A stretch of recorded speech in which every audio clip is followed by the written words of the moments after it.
little dog.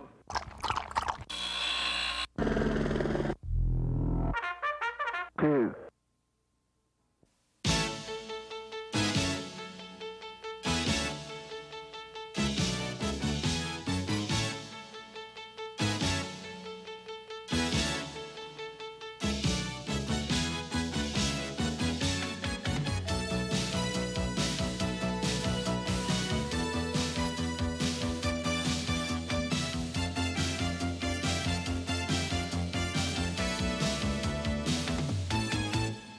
Hello, I'm Monsignor Charles Meinong. I'm Pat Shelton, and welcome back to Real to Real. Well, Pat, all the changes, have the Stations of the Cross changed in your parish very much? In some parishes they have. Well, funny you should ask. This year, we're going to feature some contemporary paintings under each traditional Station of the Cross, and these prints come from a book called Walk with Jesus.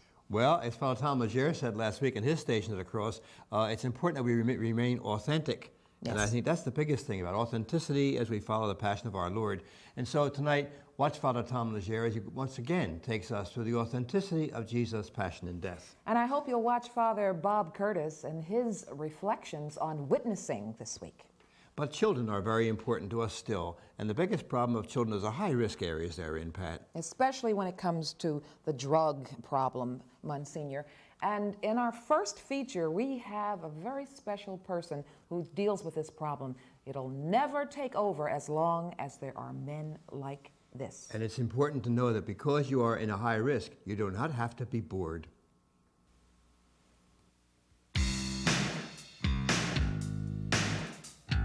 Children growing up in slums, rundown housing projects, and other dangerous areas live with the menace of drug dealers and users. Until recently, most of these youth were nothing more than innocent bystanders. But since the introduction of crack, a cheap and powerful derivative of cocaine, these children have now become the buyers and sellers of a deadly commodity. With the poor able to afford crack rocks, which sell for as little as $5, the illicit crack business has exploded, generating tens of billions of dollars each year. It's no wonder that many children of the underclass are involved in the drug business. I saw so many kids who had lost their way. Used to be the mother and the father in the home. Now the mother and the father is out on drugs, and the grandparents, it seems like they're the ones that's trying to raise their children's kids. You know, and then some of the kids that are involved in drug abuse, they are kids trying to take care of kids who are involved in drugs. So it's a heavy situation. Melvin knows about the drug world because he was once a drug user. He understands the dangers. It was watching the children of his community destroy their lives that encouraged him to quit using drugs and do something to help these young people. Melvin lives in the Venice, California area of Oakwood, where the streets are thick with dealers and clogged with customers who treat his neighborhood like their very own drive-in drug mart. As a youth counselor for the D.D. Hirsch Community Health Center, Melvin walks these streets day and night, reaching out to kids in need. He calls it early intervention for high-risk children. What I mean by high risk are kids that are involved in gang activity, kids whose parents, you know, are involved in drug abuse and alcohol abuse. Hey, I say nope to dope. A lot of them said, but man, looky here, I can make a lot of money. You know, I don't have money at home. I don't have a job after school.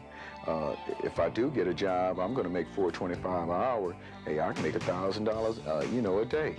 Or just a night. Yeah, because, you know, after a while you would get, like, a lot of money. Like me, I used to bring home, you know, like at least $1,000 a night, 20 grand. I used to make a lot because, you know, I have people working for me in different parts. So, you know, and I had suppliers and everything else, you know, money, guns, everything. I just, you know, I had what I needed. The lucrative crack business has become a lure for some of the best and brightest young men and women in America's ghettos. So the task of getting kids off the street and into positive reinforcement programs isn't easy. One such program is the Pearl White Community Theater, where Melvin and other community members work with the neighborhood children. Their goal is simple, to get kids off the street and keep them off the street. What's the problem? It's boring. Hey, I know what. The purpose of it is to let the children know there is somebody who cares, and there are things that you can do. You don't have to be bored. And the main thing is to keep them in school, because there are things that young people can do that are positive. The themes of our plays are things that happen actually in the community. All the kids used to hang out at nighttime after 10. So then the police were involved with talking about curfew. So then we did a skit. Well, you know what? I know where you can get some money. Where at, man? Out your mama's purse. Man, you must be crazy. When you're growing up, you have different influences. You have good influence and you have bad influence. And at the particular time, what I thought would look good to me, as far as certain people being my heroes, like different gang members, older ones, I looked at them instead of looking at maybe like a minister or maybe like a counselor like Melvin or maybe like a doctor. When we do plays, we always have a message behind the play. And the message is, you don't have to use drugs.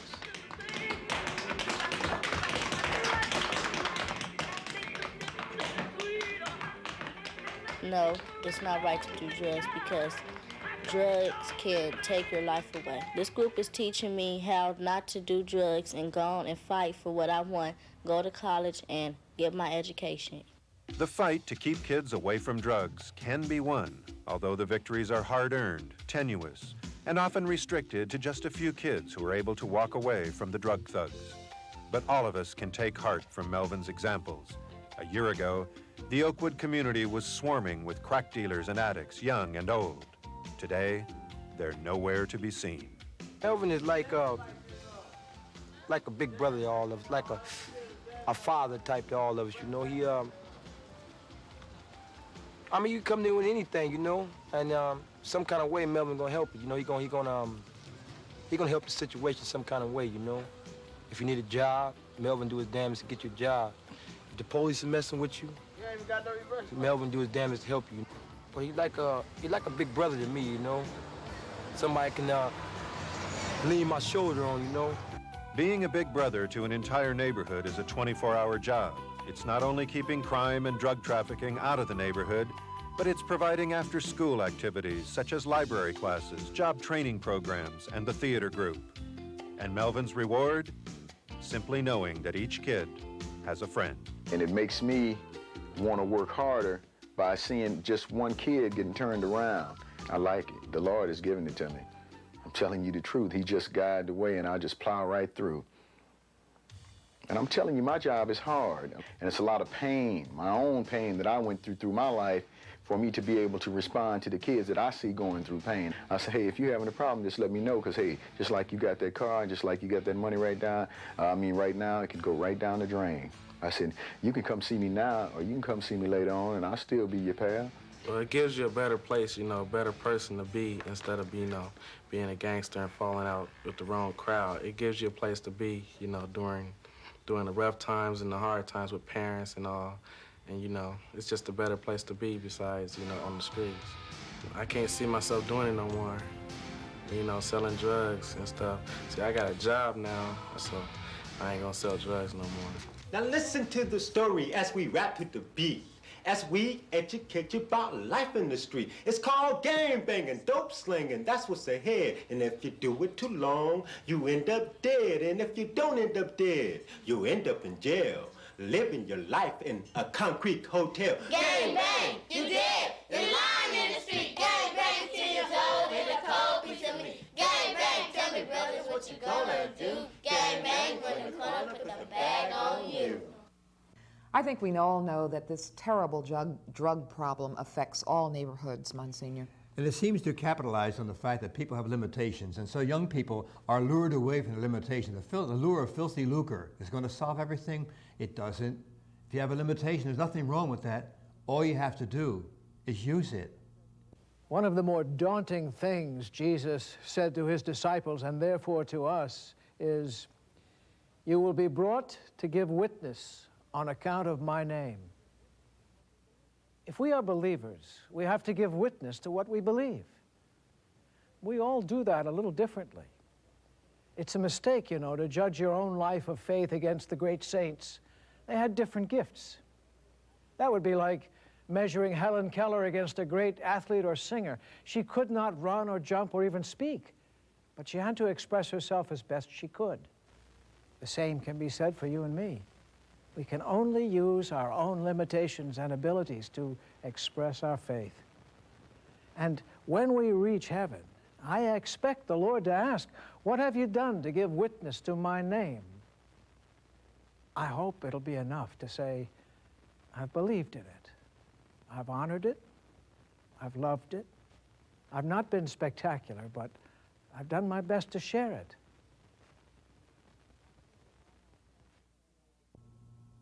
Monsignor Minot told me that he made the Stations of the Cross in Jerusalem.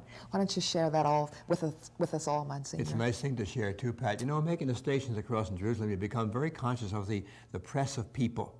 It's people pay no attention to it all. You can just think Jesus going out to execution, going through the shops, the streets, the main little drags, and really being a nuisance. So you can imagine people would have shoved him. People would have, and so the falls must have been just dreadful, but nobody to pick you up. And you could almost see how they would constrain someone to come help Jesus to carry across, to get him going. But it's just a natural, normal thing to see the Stations of the Cross, and we sometimes place it beyond us, but it really is very real to us. That's why I think it's so important we have the stations during Lent, and really think not just about the Passion of Lent time, but follow Tom Legere as he takes us once again into the depth of the Stations of the Cross, the suffering and passion and death of Jesus. We look forward to watching it with you and praying with you. And so for now, from us, goodbye and God bless you. Good night again.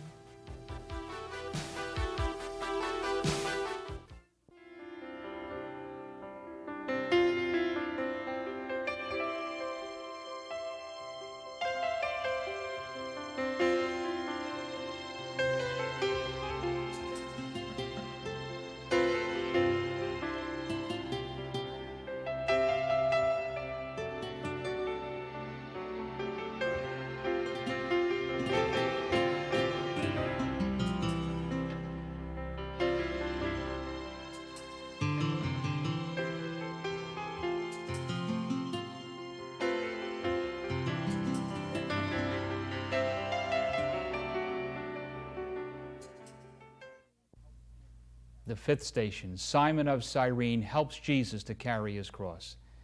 Jesus had to be helped to carry his cross, and helped by a stranger at that. We, of course, resent admitting the fact that we need any help in a situation. We have to pretend to be strong. We pretend to have it all together. And we especially resent receiving help from those less educated than us or less sophisticated. But God humbles us that way and reminds us that we are not a rock island, but a vessel of clay. We are, in short, wounded healers.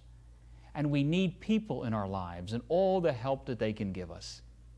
Jesus did not judge Simon of Cyrene by the country he came from or by the religion that he professed. He discerned what was in his heart. May we always relate to one another, not by externals, but on the level of the heart. One of the major credit card companies has adopted as its slogan, "Membership has its privileges."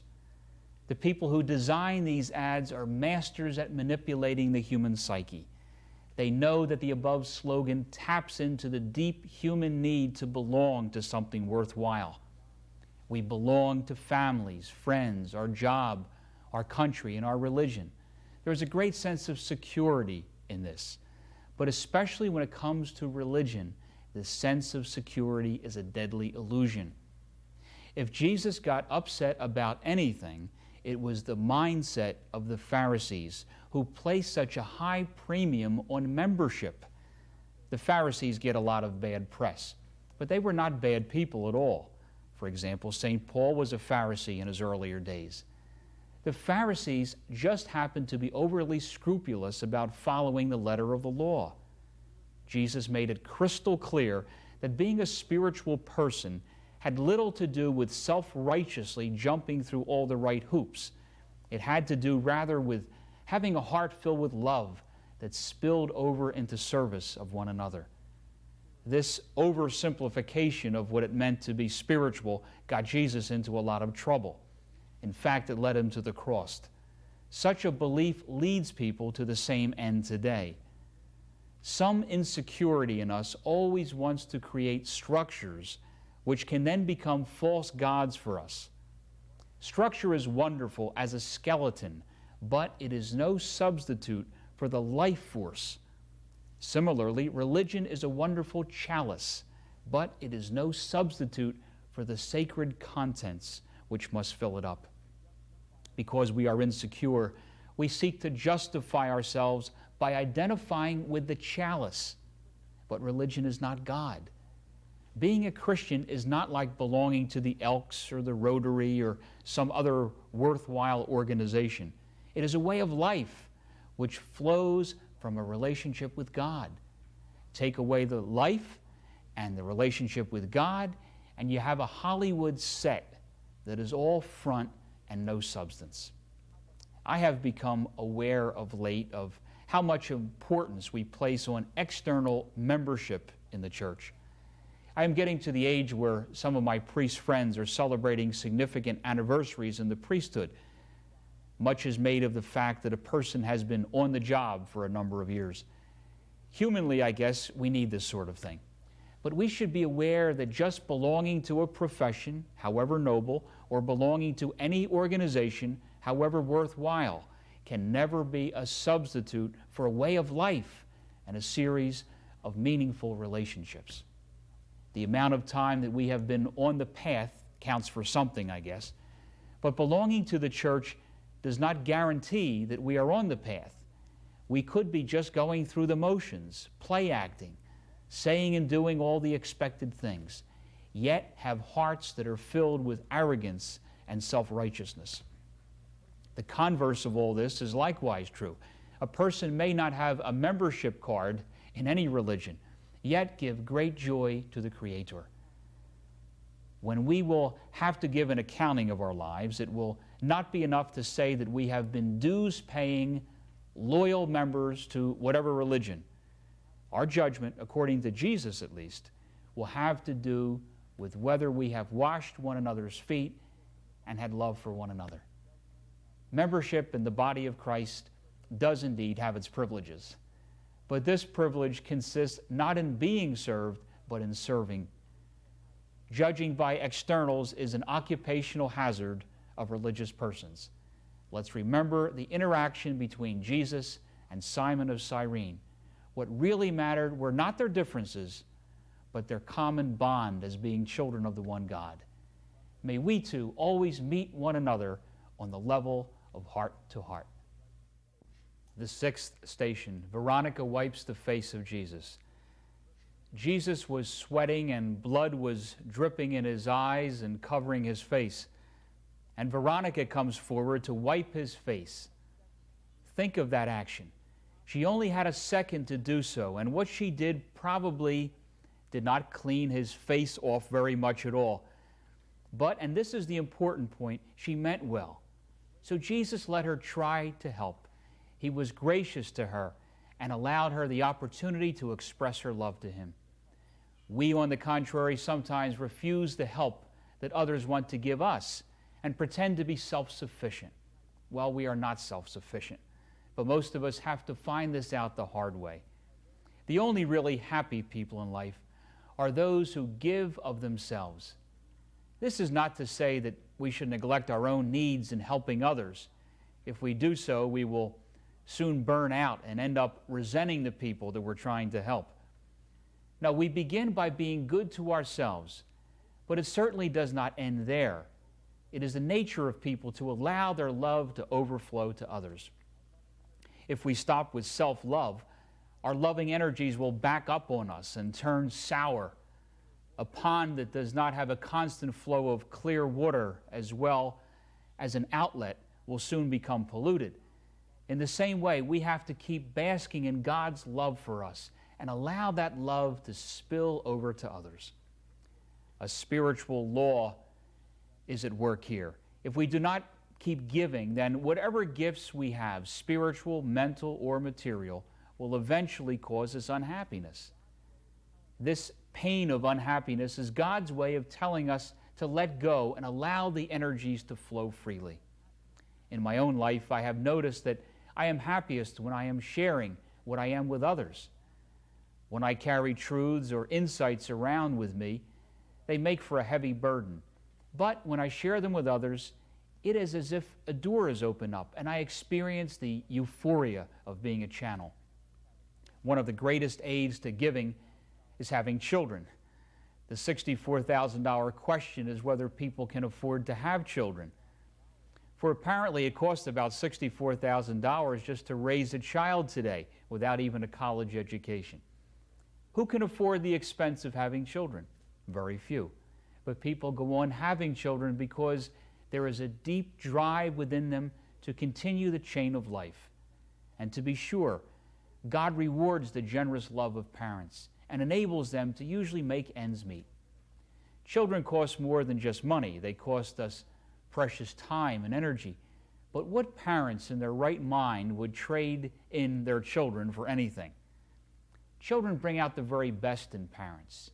Any time, energy, or money spent on caring for children is certainly a wise investment in the future of God's planet.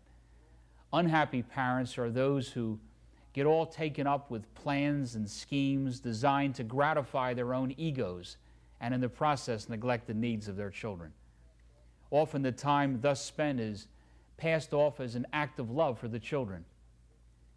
I work 18 hours a day so that my kids can have all the things I couldn't have. Sound familiar? What the children want, of course, is the gift of parents' time and interest. There is just no substitute.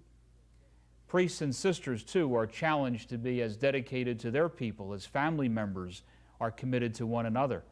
And interestingly enough, what people want from the clergy and religious is the very same thing that children desire most from their parents, the precious gift of time. Instead, we often provide them with programs, services, and buildings. We rationalize the same way misguided parents do. We feel we are offering our people a lot of nice things, holy things, useful things, but what our people want is the gift of ourselves. Only the most callous, egocentric person tries to completely deny the need to be a giver. But as we can see, the gift of self can be clear and unblocked or grossly distorted. Happy are those who recognize the precious treasure that they are and who give that treasure away freely. We are designed by the Creator both to give and to receive. We were designed, in other words, to be in relationship to one another. May we never try to delude ourselves into thinking that we don't need people. Jesus needed people, lots of people, from his apostles and disciples to his friends Martha and Mary and Lazarus, and even to well-intentioned strangers like Veronica. Do we think that we are stronger than Jesus? The seventh station. Jesus falls the second time. After getting up after his first fall, Jesus falls a second time. But rather than dwelling on his human weakness, he got up a second time. The first time we really fall can be embarrassing and humiliating, but yet we experience repentance and the mercy of God and climb up from our fallen state. It all seems so noble and dramatic, but the real humiliation happens for us when we fall a second time. The first fall you can chalk up to immaturity or not knowing any better. To what do we chalk up the second fall? This is a crucial time for us. It is at this time that we begin to realize how weak we are and how utterly dependent we are on the mercy of God. We can be instruments of God's healing in the world, but God is the one doing the healing. You and I are vessels of clay who can be, nevertheless, channels of God's love and grace. All praise be to God. The popular image of a good spiritual leader is someone who has it all together. On the contrary, the only credible spiritual leaders that I have encountered are broken women and men. To be broken means that the ego has been permanently wounded. Broken people are under no illusions that they are self-sufficient or in control or together. They have encountered their own crises of limits, and they have encountered their need to rely on God for the rest of their lives. Some people just talk about the spiritual life as if it were an object on the living room table. Pay no heed to such theoreticians. Listen rather to the women and men who have drunk deeply of the life and of God and are still alive to tell about it. A number of years ago, Henri Nouwen wrote a very popular book called The Wounded Healer. He told me personally that he thinks the best part about the book is its title. Millions of people could relate to the fact that all worthwhile healers are broken in one way or the other. Besides Nowen, I have also come to know George Maloney, Bernard Herring, Susan Breckel, David Steindl-Rast, and others who are among the brightest spiritual lights in our country this day. These individuals all have one thing in common. Their egos are at the service of their God selves. In other words, they have come to realize the radical insufficiency of human intelligence and cleverness and willpower. They are in the process of giving in to the higher power within us all. Consequently, they take God seriously and not themselves. They are joyful, earthy, and real. They have quit worrying about their own shortcomings and instead have become almost intoxicated with God. I have met my share of false prophets too. Always they have another thing in common, a colossal ego. They are always calling attention to themselves. They look in the mirror and sing, "How great thou art." Do not waste your time listening to such teachers who know all about God but have never met God. Follow instead the clown, the little drummer boy who will lead you to the Christ light within. True healers are always wounded because an encounter with the living God always leaves a person reeling. Consider Jacob in the 32nd chapter of Genesis. He spends a whole night wrestling with someone who leaves him permanently disabled. This someone is, according to psychologist John Sanford, probably a personification of his self or the God within. At daybreak, Jacob's adversary concludes that he cannot overcome him. He wants to leave, but Jacob tells him, "I will not let you go unless you bless me." In other words, he comes to terms with the God within. His adversary blesses him by changing his name. He will no longer be called Jacob, which means supplanter. His new name is to be Israel, which means a wrestler with God. Until that encounter, Jacob was arrogant, thinking that he did not need to rely totally on God. Afterward, he is humbled because his adversary has wounded him permanently. Yet that woundedness paradoxically becomes his strength. Through that wound pours the grace of God and eventually the Messiah. Worry not that you have been wounded by life. This wound, if ministered to daily, will become a source of healing for many people. In fact, thank God for whatever situation has brought you to your knees. When we have experienced the appropriate ego reduction, then and only then can God do something with us.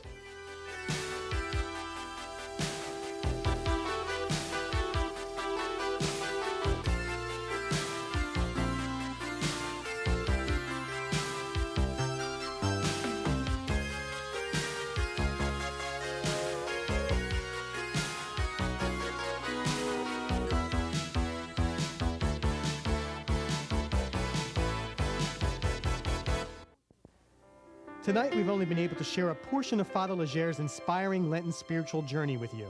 Transcripts and videotapes of the complete series, The Stations of the Cross, 14 Stepping Stones to God, are available.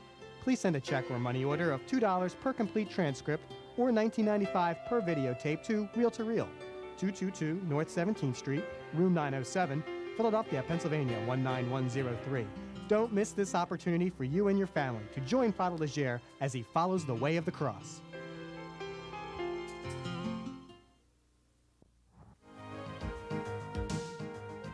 Travel arrangements for Reel to Reel by Atkinson and Mullen, Newtown Square, PA, 215-359-5980.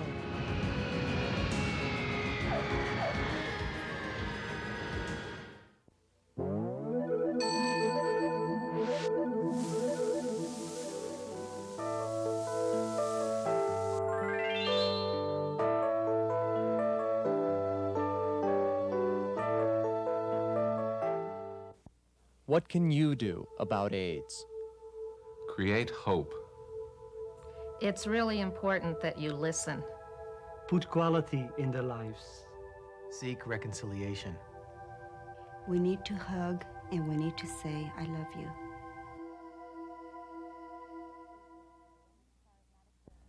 This week, there will be a women's charismatic prayer breakfast at Williamson's Restaurant, City Line and Belmont Avenues. The women will gather for their prayer breakfast at 9 a.m. on Saturday, March 24th. This event is filled with praise and thanksgiving, song and witness. If you are new in the renewal, there will be talks for you. So come on out for the women's prayer breakfast on Saturday, March 24th. For tickets, just call 215-668-HOPE.